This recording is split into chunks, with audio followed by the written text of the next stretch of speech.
So, working on the Yamaha MT125, I'm going to show you how to remove the ECU. Common issues are fault codes that won't disappear and non-starting problems. You flip the cap, and you place your key in. It's got like a rubber bung on it now. Just pop your key into there, turn it, and then the seat comes up. The next stage I recommend on any bike after doing any work at all is removing the terminals. Just in case something goes on, you cause a short, you don't want that. So we're going to start off with removing the negative terminal. Before you touch any batteries, you should blow on it. I've already blown on it. It's to do with the gases that is released over time and stuff. So it's just what I was taught. So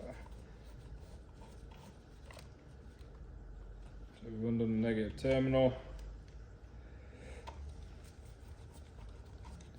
Took that out of the way. I'm going to get straight onto the positive. So it's never the positive when removing first, just in case you touch the chassis, which is still connected to the earth. So always the earth when removing first, and then it's opposite when installing. The ECU is just here. To remove the ECU, you're going to pull to the right hand side, give it a wiggle, keep going, like so. It pops out, and then you're just going to press the clip in, press the tab, give it a good nice wobble, and then that's your ECU. So it's just as easy as that. When reinstalling, I recommend getting some WD-40. You just spray your tab, spray that. So I'm going to now place the ECU back on like this without it being plugged in.